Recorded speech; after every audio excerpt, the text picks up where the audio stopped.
Today's devlog is about how annoying it is to add special offers in the App Store. So today I wanted to run a special offer for a couple of weeks while I take a break, and I gave myself an hour to do it. Well, half an hour to do it, and it took like more than an hour.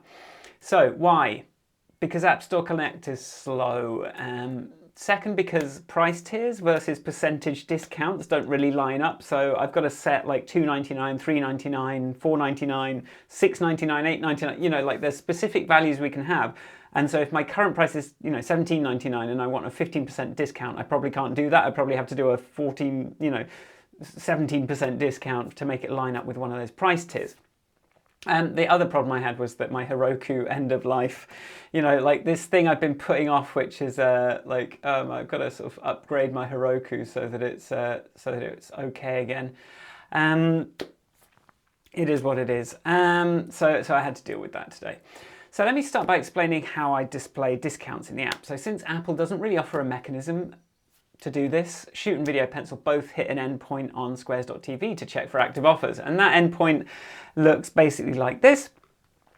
So we hit Shoot Active Offers, and then it gives me an expiry date. It shows me a message. I get like the normal price and the in USD, the offer price, the percent off, and then like the product ID. So that's all that stuff there. But the important thing here is actually this like normal price local. There's no way to get that with Apple's in-app APIs. Like, how do if it was $19.99 before, I can't just say it was $19.99 because that's not going to show in the right currencies on your thing. So instantly we're kind of like coming up against challenges, and the only way to so that's, and also the other thing with this is we've got to look it up by this territory, this 3-letter territory code. So that territory code is actually like territories, right? That's I've actually in my app I've got a list of these territory codes. So it's just a bit of a pain to sort of deal with any of this stuff. So when we hit that get price endpoint, so this is what where that JSON's coming from. So we hit it with the information we want. I check if I have it stored in my database already, and then if I don't, I've got to go over to Apple and like find it and get it. And so like now I'm using this Squares App Store fetch local price territory US dollar price. So we jump into that and we see, okay, we've got some headaches here with the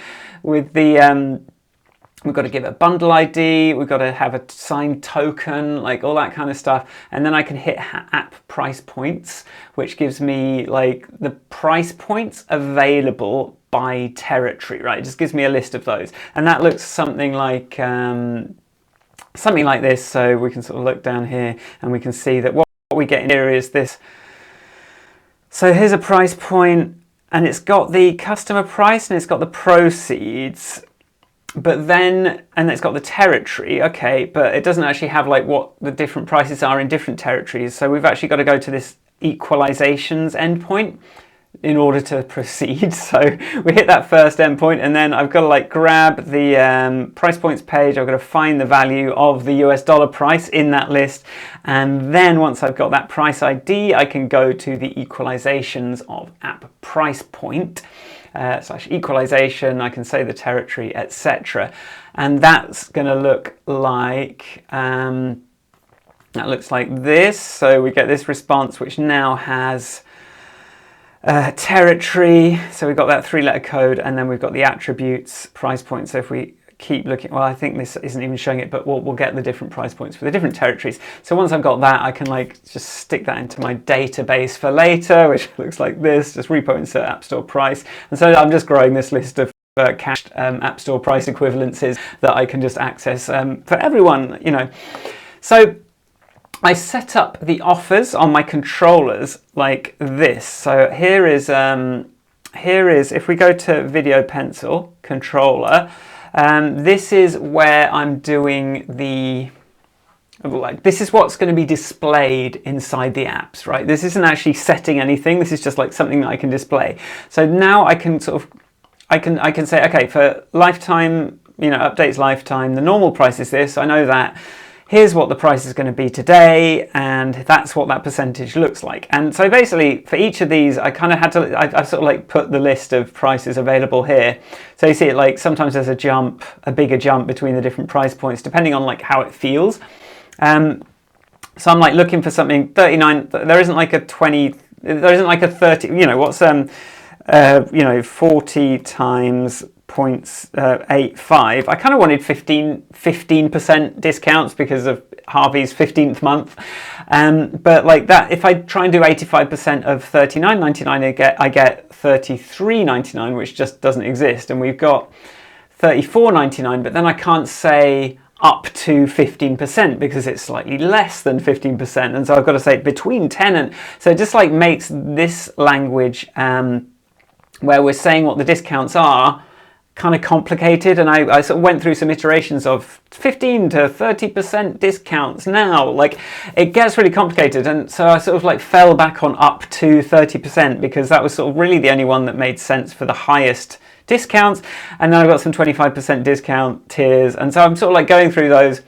I thought maybe Copilot could help, but it didn't really get very far. It sort of did a good first draft, but then I couldn't get it to like look at this list properly. It would kind of go backwards and forwards, so I just did it myself. So that's all that process there. And then, you know, once I've kind of figured out what all those price changes are, I need to also update the price in App Store Connect. So this is always a bit nerve-wracking, and like Fastlane I do use for all my deployment, but this just feels like a bit of a bridge too far for me sometimes. Like I was having a look at this and it's like, you know, headers, author, we're literally hitting the, I mean, this isn't even Fastlane, this is just hitting the API, which I guess I'm doing to read, but I guess I'm not quite brave enough to do to write. Although thinking about it, I guess I do have that stuff all set up, so I could probably just kind of like have a button on a back-end page or have a script just to do that. But I do it manually, but then unfortunately this is what the process of doing it manually feels like. So, you know, it makes me sign in every time I come back to App Store Connect, even though I come every day. That's really annoying. So then you've got to like find the app.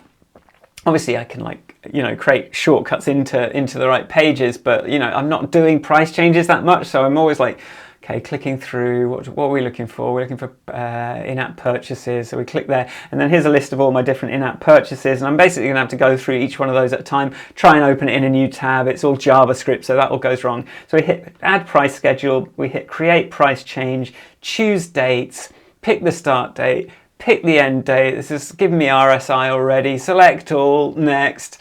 Okay, price. And then when I'm looking at this page, I have this added problem of like, well, this isn't such a problem here, but if you don't have the window the right size, then you can't see which one you just clicked on, which is just really stressful. So like actually when I took this screencast, you know, screen recording, it was like, okay, it was actually visible, but half the time this is covering it up and then this doesn't say which one you're actually changing at any point.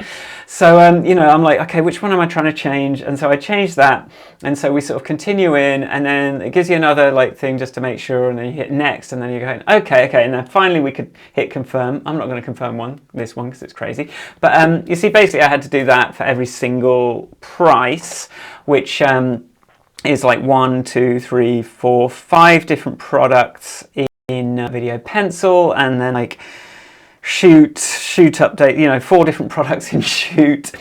And this is why sometimes when I'm doing like discounts, there's some of the stuff is discounted and other stuff isn't, because I just don't have the energy to go through App Store Connect.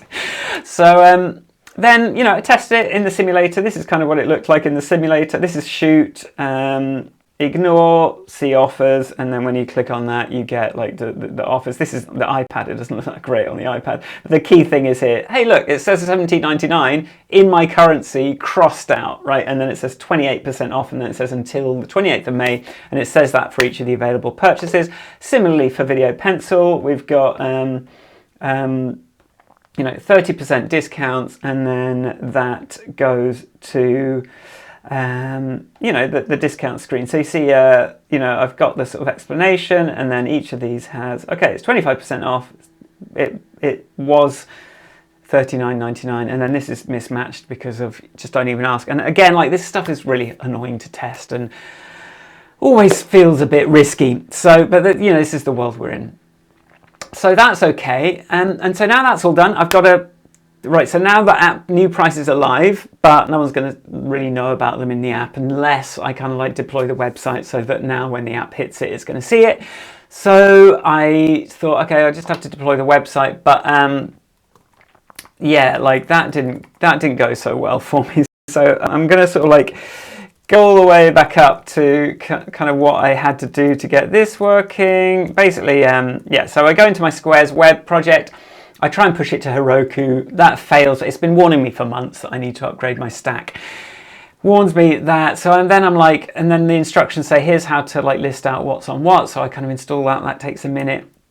List out my old stack things, and then I start like trying to follow the instructions for the wrong thing, and like I'm checking out a branch, I'm looking at app.json, changing that, and then I realize, no, this is not for what I'm doing. So then I try I'm like, I don't, it's telling me how to test it, and I'm like, I just don't have the energy for this. I'm just going to set it like and see what happens.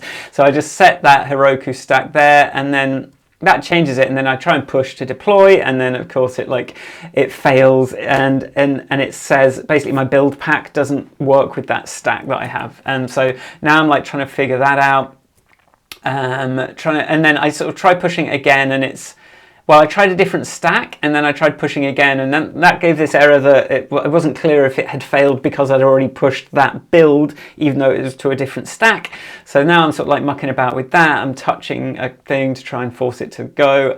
And now, you know, I push it, but it's still not working. So it's like, oh God, I've got to play with these build packs. So I'm looking at the build packs, and also I've got this branch that I need to get rid of, and then I'm looking at the build packs, and I realize that like I've got this build pack that hasn't been updated for 2 years, doesn't support Heroku 24, so then I have to, I'm sort of looking in the network graph for that, and I find a version of it that is like waiting for a pull request that hasn't happened. So I sort of go onto that, and instead of having the sort of like the main build pack, I change it to this other fork, install that, push that, and then that's sort of like not working anymore. But that's not working because I've got the wrong Elixir, well actually Erlang version. So I'm sort of looking at that, what's in my build pack config, looking on the website, which versions of Erlang are supported, find a version number, put that into that build pack config, check that, tidy up,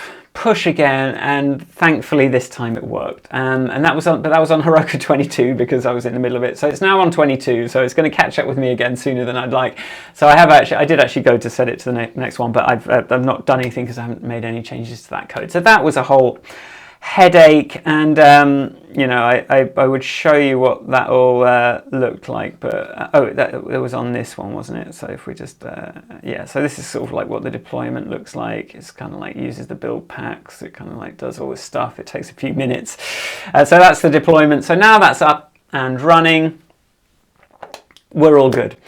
So basically this is what it takes to make Shoot pop up a little message that says, hey, there's discounts, look, see offers, and then, oh, no, because I need it to cover my face, right, see offers, and then we go see offers, and then we go, oh, hello, look, here is my offers, and it actually says, hey, look, oh, well, I've got everything and it's connected, but yeah, like you can see maybe, you know, it's showing the discounts. So that was all I really wanted to do, just cross through what the normal price is, and that is what I had to go through to make that happen. So I hope you appreciate the discounts and all the pain I went through to make them available.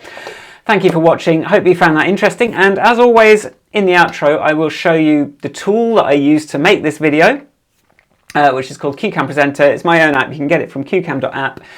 And basically I just ran through this script. So it's got some titles that are sort of in this markdown style syntax.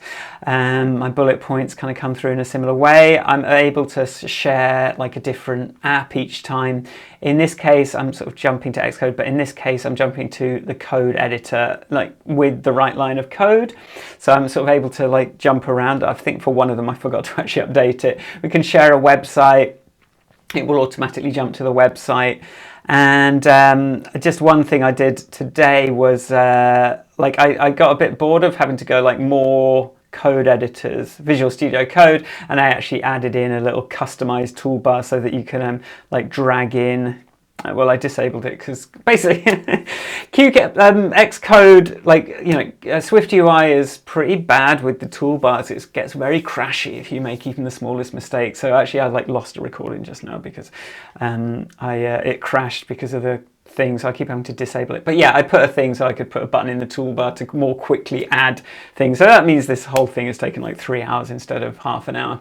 Hooray! So that's how I did the video.